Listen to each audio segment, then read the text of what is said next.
welcome everyone to the Biomedical Visualization Communication Meetup. We are glad that you're here. As I said before, a little bit of an introduction about ourselves. I'm Lara, a founder of Visualmedics, a biomedical visualization studio. I'm a trained medical and scientific illustrator and multimedia designer. I work with biotechnology, pharma, medtech, and continuing medical education companies, creating audience-fit, science-accurate visuals that support clinical, medical, and commercial goals. Evita Belegri is today with me speaking, and she's a freelance medical writer specializing in educational and promotional materials to diverse audiences. With a PhD in neuroscience and 4+ years MedComms experience, she blends scientific depth, creative storytelling, and collaborative workflows to help life science teams drive meaningful impact. Okay, so I'm really happy to meet you all. Before we dive in, I want to give you a quick overview of what we're going to do today. So today's agenda is we'll start with a round of introductions so that you get a sense of who is in the room, which I believe is quite important. Then we'll move to the guest speaker, who is Evita. She's going to give a short overview of the field she's working in, medical writing and MedComms, how the landscape is shaping right now for her. And we'll go into, right after that, into a guided discussion, something useful for everyone. That's really what this meeting is about. And we'll close with questions and discussions eventually if we manage the time that we set out to do this meeting. So we'll talk, we'll exchange ideas and share thoughts or questions in the chat. So let's, first of all, let's find out who is in the room. If we have done the communication properly for this event, we should have a wide range of different professionals coming to this call, a community of people who make science understandable, hopefully. And by that, I mean that we could have biomedical illustrators, scientific visualizers, medical writers, and science communicators, hopefully also animators and motion designers in life sciences, brand creative leads in pharma, biotech, medtech, and possibly also educators, patients, advocates, and researchers. So who is in the room? We're going to find out this right away. I have a small poll here that I love to submit to you and find out what your field is at the moment. So if you can take 1 second to just answer this, I hope all the professions will be in. We have 2 3D animators, brand managers, researchers, medical affairs professionals, creative agency professionals. Let's see who is in the room. Okay, awesome. Yeah, so the majority right now is MedCom professionals. I think everyone voted. Let's share the results. I think you're able to see that we have 50% of MedComms professionals. This reinforces the idea behind this meeting, really to bring people from different professions together. They work together. 2D animator, 1 person, 2 researchers, 6 medical scientific illustrators. Awesome. I'm going to stop sharing. Okay, let me go back to the presentation. So I need to possibly need to clarify a little bit why we chose the name Biomedical Visualization and Communication. I've been debating with Evita over that for a little bit, and I think we have a little bit of an explanation for that.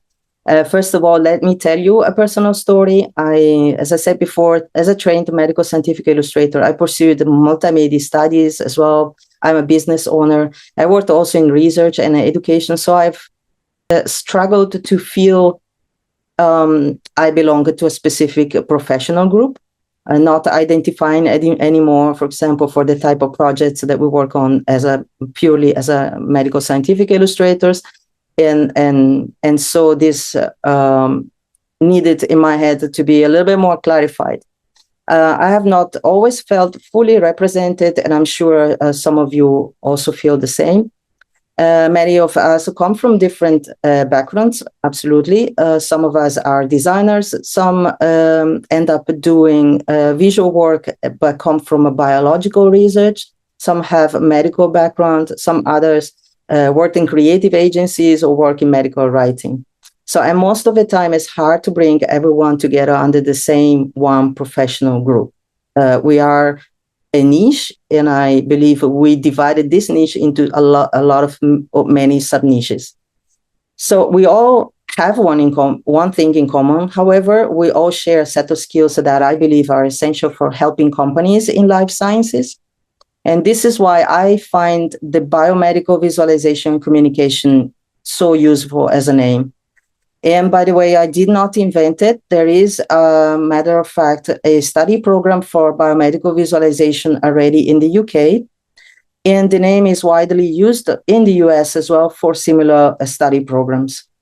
And to me, this definition feels like a broader umbrella where many professionals alike can belong. I want to bring you over to what skills belong to biomedical visualization. I've been thinking over this for quite a while already.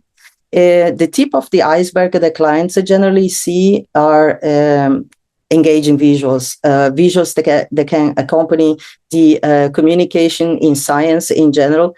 And not very often they know what kind of skills we possess other than making beautiful illustrations. So what are the kind of skills we possess? In each project, we work across a wider range of techniques. Sometimes it's 3D animation, other times it's illustrations, or on a certain level of interaction, or even web design, UI, UX, user experience. We can also often collaborate with art directors, medical writers, brand managers. So strong collaboration skills are essential. But how do we collaborate if professionals don't know what are the skills that we possess? So I listed a few. You can correct me if there are more that should be added to this bottom of the iceberg. Project management skills, research skills, obviously, knowledge of anatomy, notions of interaction design, usability, user experience, notion of information design, so how to structure visually data, graphic design as well, illustration skills, whether this is medical illustration or scientific illustration, the ability to work on 2D, 3D projects, the ability to lead these projects as well, information for use design. And one other skill that is nowadays pretty important is the ability to work with multimedia. So with a wide range of medias and channels that we use to communicate the science. I'm sure there are some that needed to be added. And in each project, we obviously work with the different stakeholders. One thing that we have in common with other professionals in the life science is that we share the ability to make science understandable and build stories throughout our visual work. However, the market is constantly evolving. We've probably seen this very often and very much in front of our eyes. Please allow me to admit another two people here. And especially here in Europe, there is a growing need for more cohesive professional community and more cohesive practices, I would say. We are still scattered across countries, languages, and industry contexts. This is exactly why this meetup is organized. One of the things that keep this community fragmented is that we don't always have a clear picture of who else is doing adjacent work, like Evita, for example, from MedComms. Many life science companies also do not know that much about what we do and the type of skills we possess. You can see that often in job postings where companies tend to publish general job offers targeting designers, whereas we have so much more to offer than just simply doing design. This tells me that we need to advocate more among clients and we need to be more collaborative with professional profiles working in life sciences. Okay, so now that we got a good sense of who is in the room, I think it's time to do a little bit of an introduction, Paul. I would love to have you writing in the chat one thing, your name and the type of project that you just now currently working on, just to have an idea. And by that, my aim is really to try to make it a little bit more personal and less webinar given by me, obviously. So let me see if you can. We'll take a couple minutes to write in the chat. So I'll be reading what you have. Please confirm to me that you're also able to write. Okay, Evita, LinkedIn posts with carousels. Awesome. Jackie, strategic MedComms artboards, symposias, etc. Awesome.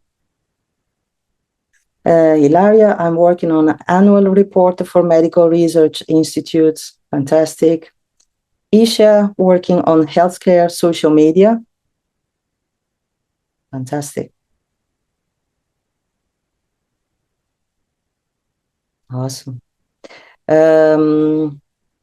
Isabella, MedComms, oncology and women's health, mostly slide decks and one-pagers these days. Okay.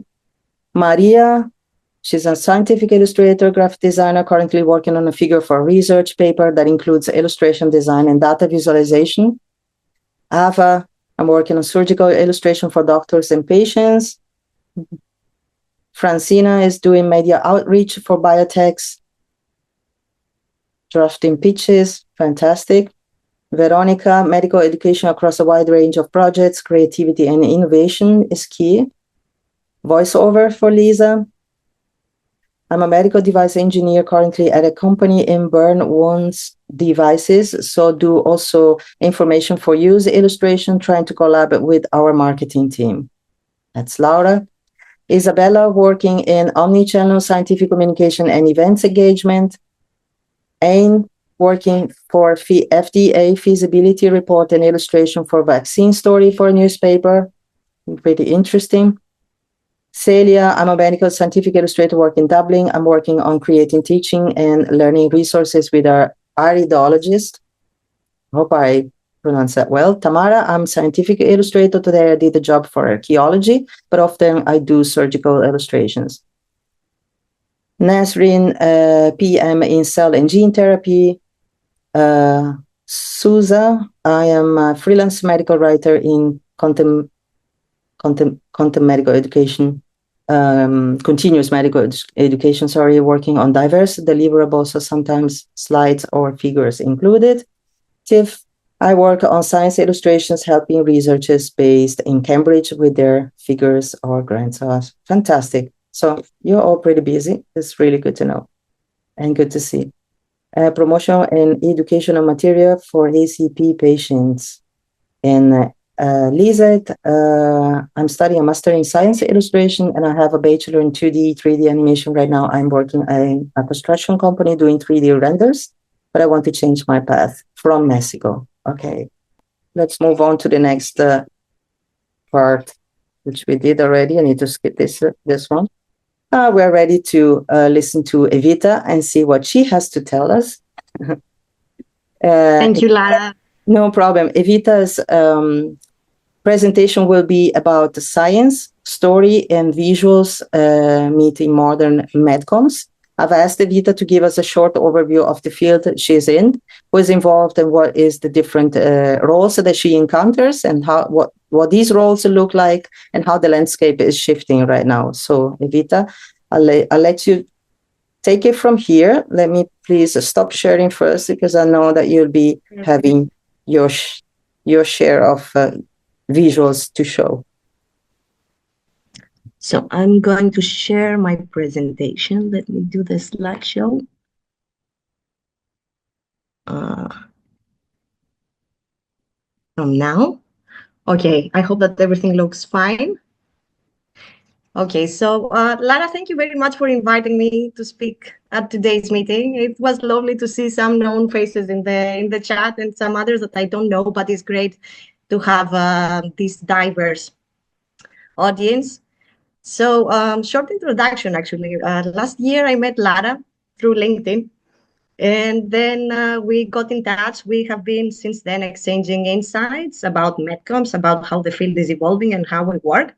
And the most amazing thing is that we see the same thing from different lens. And that's great because she can see what I cannot see and I can see what she cannot see. And that's where the magic happens, actually. So today's presentation is going to be about collaborations, about how visualization specialists and medical writers or medcom specialists work together, especially in a field that is rapidly changing. Since 2023, there has been so much technological advancement that is shaping the way we work, posing challenges, and actually now we are required than ever to work better together in order to make real world impact.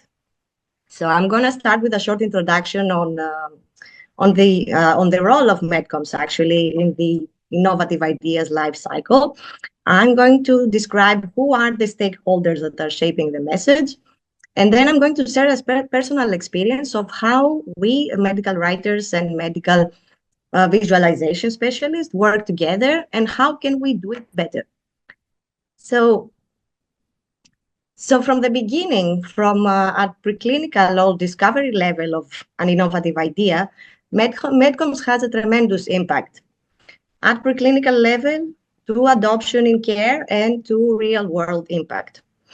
And how it's done is like at the first level, MedComms help explain to the different stakeholders why an innovative idea matters and where in the landscape it fits. At the clinical level, it reinforces stakeholder engagement, alignment about the study at the stage that studies are built and executed, and stimulates evidence quality.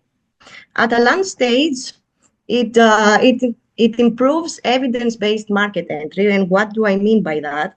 Is that at this level, the innovative ideas, there has to be some awareness about the disease to doctors or to patients and regulators. There has to be education and awareness. Also, it helps the implementation of reimbursement plans and early access decisions. At adoption level, it helps to integrate the innovative ideas into routine care, and it helps alignment with guidelines and institutional policies. And last but not least, it helps sustaining the safe and appropriate and trusted use of different treatments or technologies in healthcare. But behind now the MedComs, there are all these different stakeholders who are shaping the messages. Actually, from scientists and clinical investigators at an early stage, at the stage of discovery, to the medical affairs, who are usually the owners of the general narrative and the messaging, to the marketing teams and business teams, to key opinion leaders in the field of healthcare, to regulatory bodies and patient organizations. So these stakeholders, they exchange insights and opinions throughout the life cycle.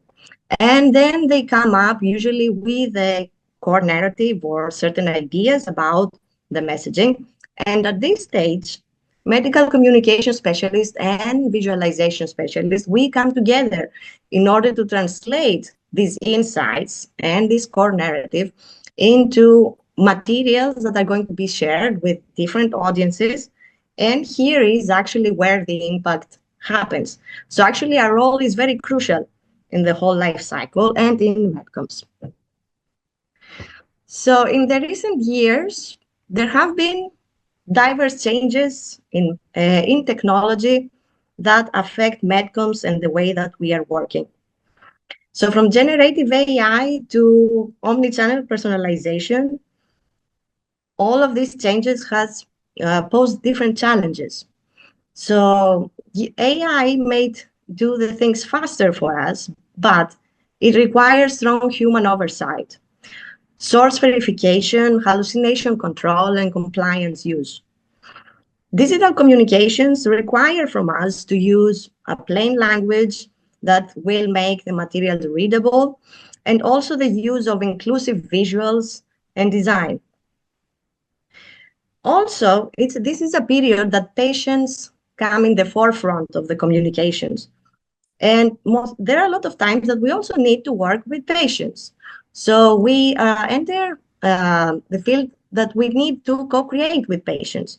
And we need to use clearer and non-technical language, and also visuals that are special for non-expert audience.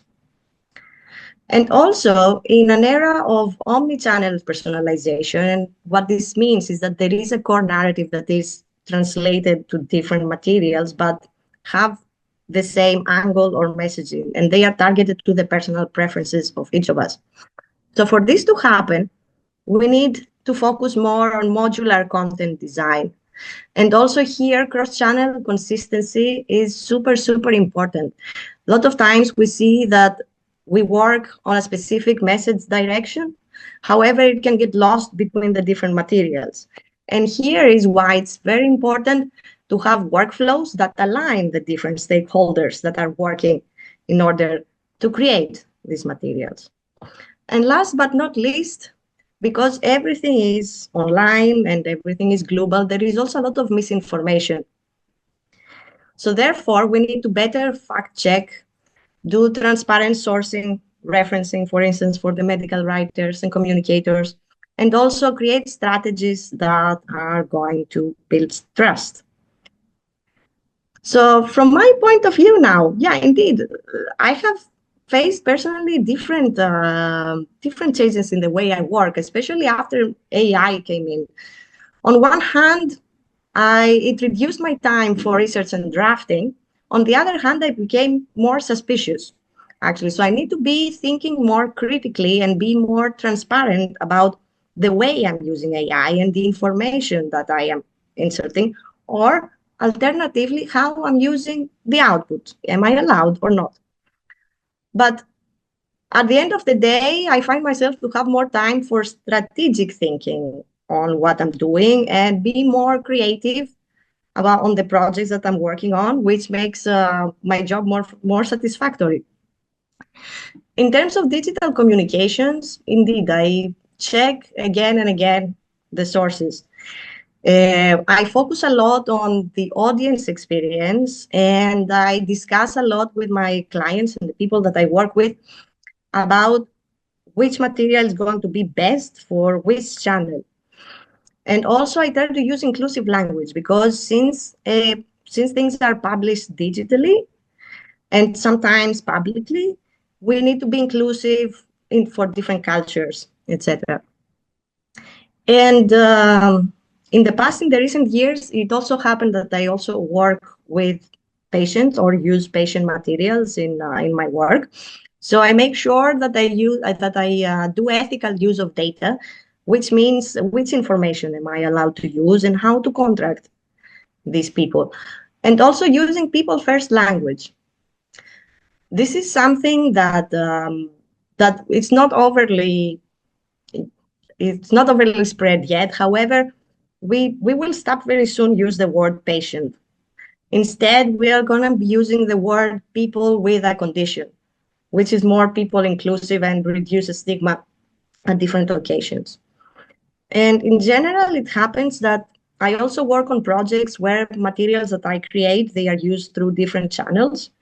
So I also make sure that there is a consistency in the messages of those materials. And also a lot of times I get into conversation about how to create a narrative for a specific material, but how also this narrative can be used differently. And here we talk about sustainability, which is also important in visualization as well. And this creates also the need for inclusive workflows. So how do we work together, actually? How do we work together, the medical communication specialist and the medical visualization specialist? So in my work and how I'm working, I like to offer experiences that generate insights and drive positive outcomes in healthcare. And I'm going to describe what experience is. Experience usually comes, you need to blend different elements, text, but also visuals as well.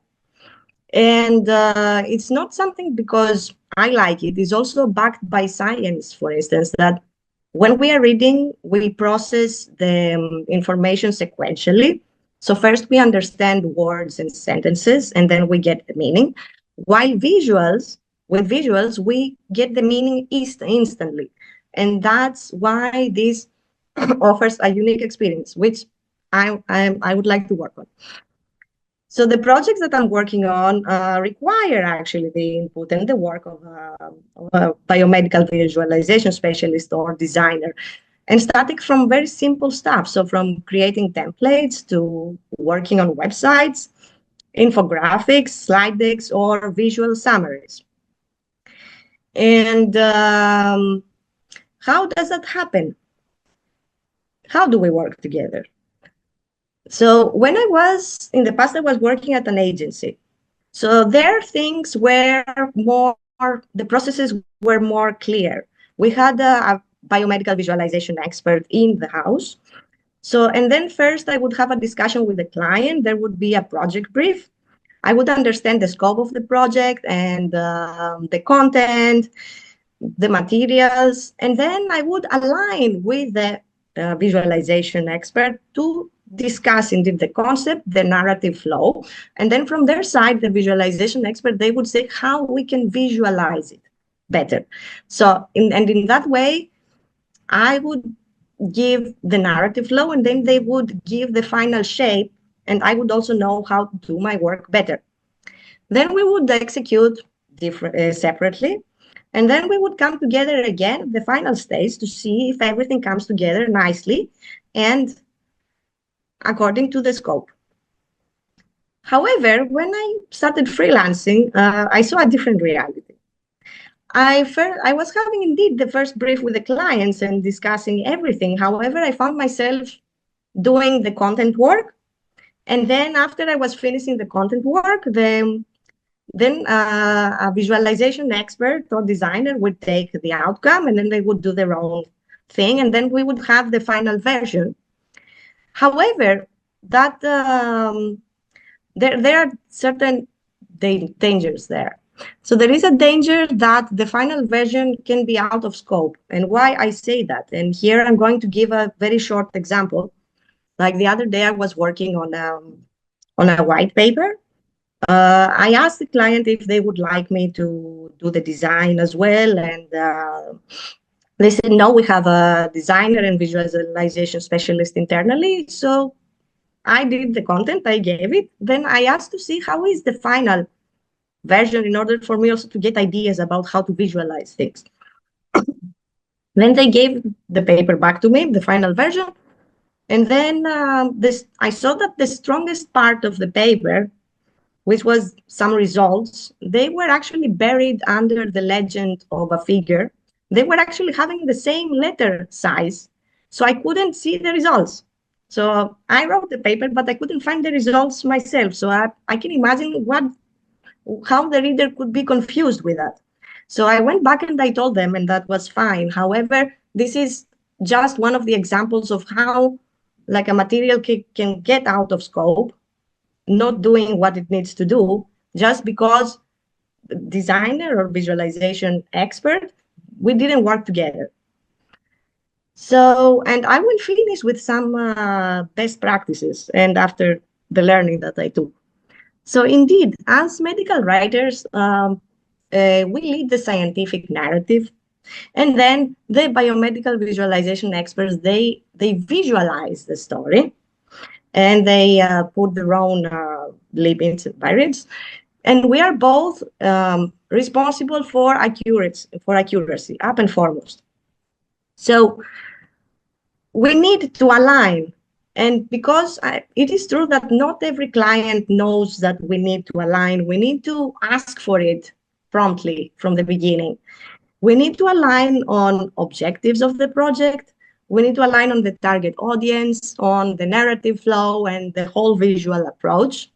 And especially living in an era where we are using AI, most of us, if client allows, we need also to define which tasks are going to be executed by AI. close to the end of the project, we need to realign to ensure that consistent messaging across visuals and text is okay, and the material is, and the objective is there. Ensure accuracy and mitigate bias and misinterpretation by AI. And at the end, clearly disclose what was AI and what was human generated to the client if that is requested. And with that, I would like to close my presentation. I would like to thank you very much for your attention. And I hope to have a great discussion now on. Thank you.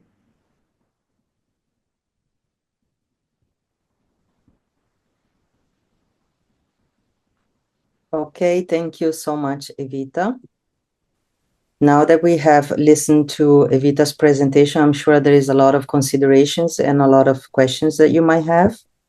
So what we heard from Evita is an extensive amount of information about how MedComms work. We've seen that the first steps to build a good practice during collaboration obviously is seeking proactively alignment at the very first stages of collaborations, and I do completely agree with that. We need also to have a better understanding of what the project are and the participants, what are the stakeholders, which role they cover within the project, so that we can we know where to ask questions, obviously, and this is in fact what aligning means. Understanding the constraints of the work or of the projects is also quite important. We need to understand if we're generally designing or illustrating or animating for audiences, different type of audiences, if we have time restrictions or space restriction or length restriction for the work that we do.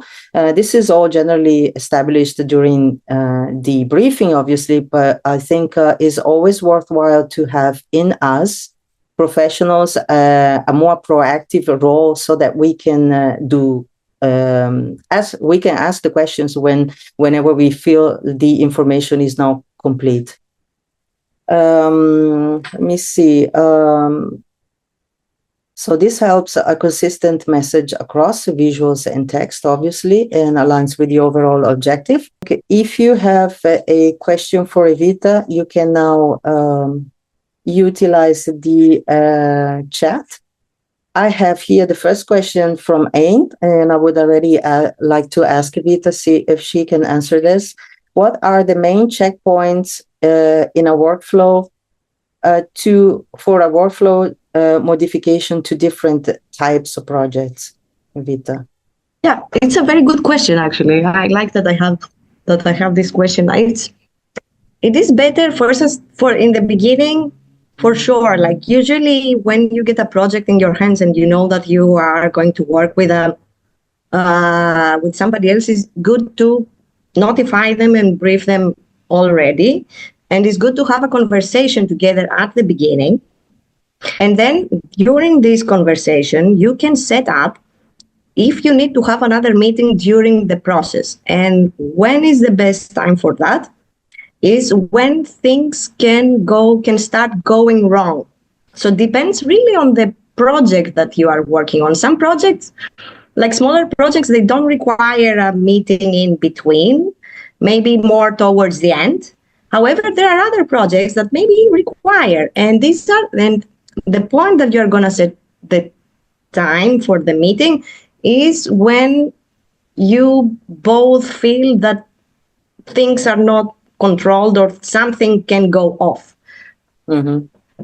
I hope I answered the question. So probably very much likely at the beginning of the project, everything needs certainly to be in such a way that certainly that we're not sleeping on information that is not provided, and that is probably likely to be provided later on at the later stage when we started already with the project. Definitely all the information should be collected at the beginning. Definitely. Yeah. Okay, I have a question. Anyone else that is willing to ask anything? Let me see here. I have another two. Yeah, you're welcome, Ain. Do you write creative briefs after taking projects brief from client before the alignment stage?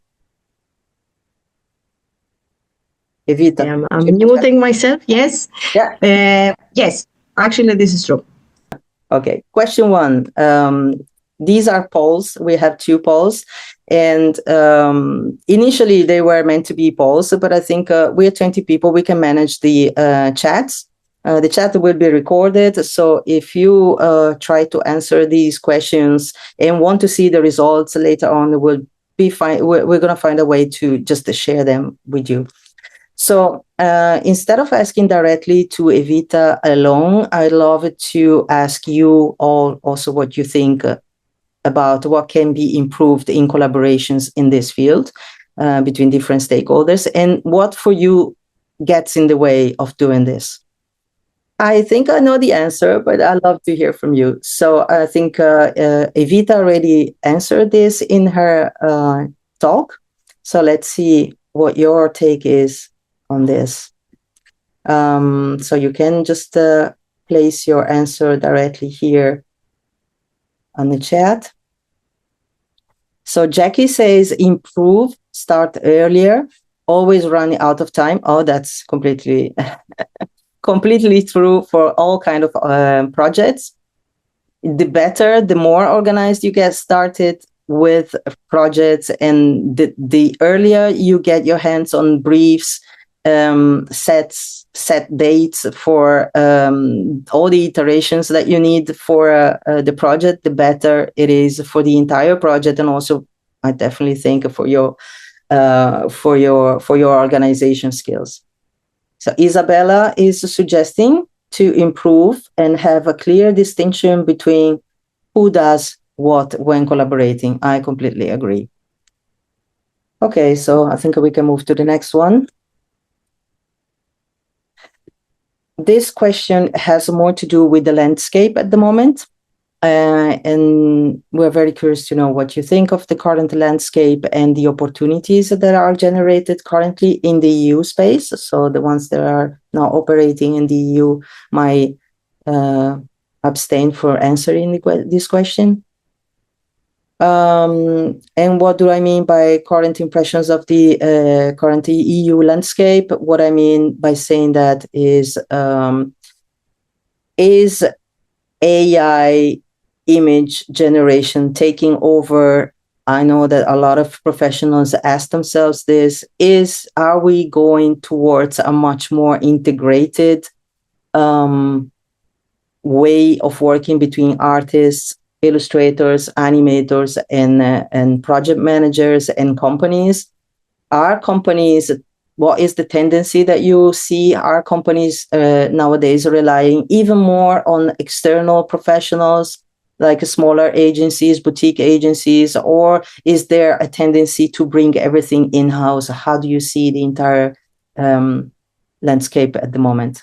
So whoever wants to write, just please feel free to write your own perspective on this, whether this is from an animator point of view, researcher point of view, whatever comes to your mind is always useful to know.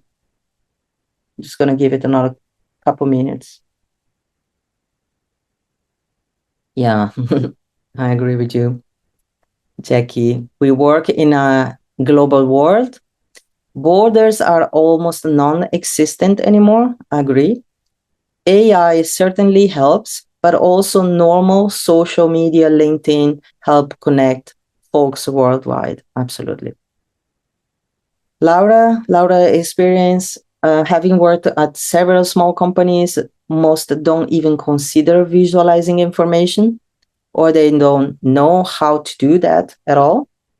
Yeah, absolutely. I think it's both a project manager issue, project management issue, and of course also companies' knowledge. Absolutely.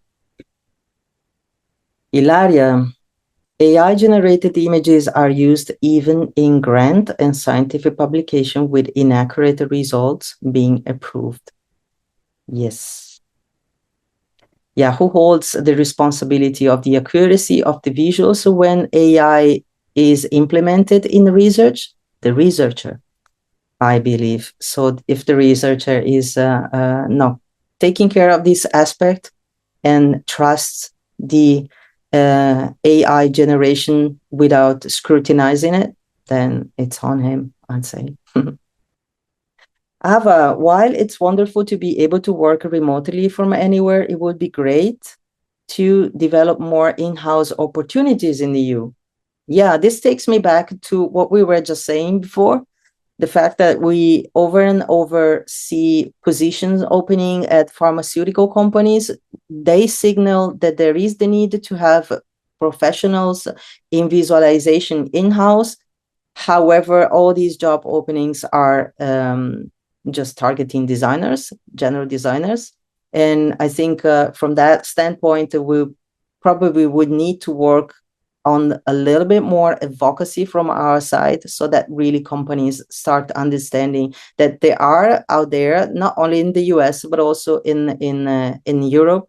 There are a lot of professionals that cover all these skills that I mentioned before, and they are definitely much more valuable than a general designer. We can do design, obviously, but we have so much more knowledge that we pack into our professional profiles.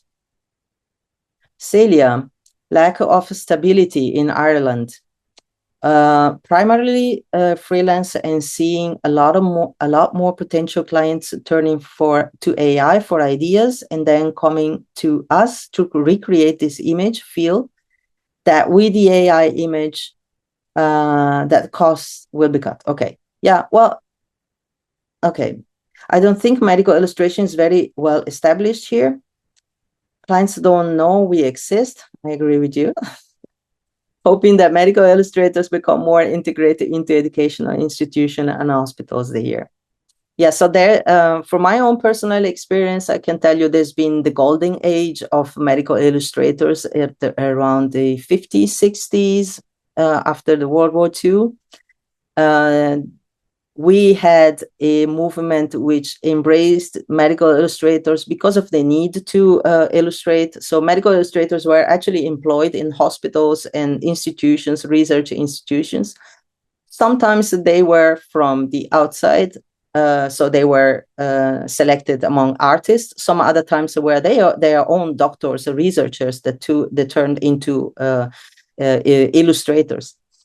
And from the 80s onwards, I think there's been quite a lot of cuts in the universities and general hospitals, and we have seen also the division between the artists and the photographers. So we have seen that inside these institutions, there's been a little bit of a split in the professional profiles, and that unfortunately the artists were left out. I'm very positive about the fact that universities, institutions, public organization, foundations will need to come back to the point where they need to have in-house people that help them taking care of their medical education, continuous medical education from inside. So let's hope for the best. Evita, I believe that for the next 2 to 3 years, until the role of AI will be more clear, I see freelance work being preferred by companies than in-house specialists. Okay, maybe I can ask Jackie and Isabella to confirm this to me. Okay, yeah, Jackie has both at the places she works currently. Isabella, I'm not sure. I've seen much more ads for full-time jobs lately. I confirm that. What I try to do whenever I see a pharmaceutical company that posts, for example, a designer position, I turn that into my own post, really pointing out that maybe this is not a designer exactly that they need, but somebody that with a more broader set of skills that they can use in-house. So maybe we can organize to do that a little bit more. Okay, then let me move towards the end. We are almost at time with this meeting for everyone. Thank you, everyone, first of all, for being here today and participating to the discussion. Thank you so much, Evita, as well, for giving such a solid overview and anchor the discussion. And each one of you, obviously. We're we're debating about how we can share a summary. I'll consult with Evita and we'll find the best way to do. I think what is maybe much more interesting is to share a series of posts on LinkedIn so that everyone can participate. Obviously, we didn't collect any emails to this first event. That was not the point. It's not a marketing effort at all. So I would recommend that we follow each other on LinkedIn and we continue discussing till the next event. Before I let you go, I just want to leave you here with a few communities that are worth checking out. I think it shows how alive and diverse our field really is. So the first one has just happened actually last week, 14th, 17th of April in Cambridge, visualizing biological data. This is a conference that that brings together researchers, computer scientists, and visual communicators to raise the standard of data visualization in the life sciences. They have a dedicated page that puts up each year's posters designs. So it is really worth checking for any of you that are interested in this. Another interesting event coming up in Belgium, don't know if the medical scientific illustrators in the room know about it, is the Visualmedics Continuum Conference. Is organized by the European Association of Medical Illustrators, is coming up in Brussels on 7 till 9 of May. So this is valid for the medical illustrators or scientific illustrators in this meetup. And Evita also brought towards my attention, which I think is quite interesting. She's going to a continuing medical education forum, the CME forum, which will be held in November in Amsterdam between 11th and 13th of November. Very valid forum or event to participate for the ones that are in MedComms. So as you can see, there is no shortage of ways to stay connected and keep learning. We just have to continuously spread the word so that people know our profession exists and we can offer so much. I believe we've done this today, obviously. We are already thinking about the next host and see what contribution we can give each other for the next small meetup that we'll hold. And for anyone who want to stay connected, me and Evita are on LinkedIn. I'm leaving also our emails here if you like to write me personally. And for, well, simply, I hope to see you at the next meetup. Take care, everyone. And I will stay for another 5 to 10 minutes if you want to chat with me via the chat personally. Okay. Thank you. Thank you, everyone. Awesome. Thank you so much.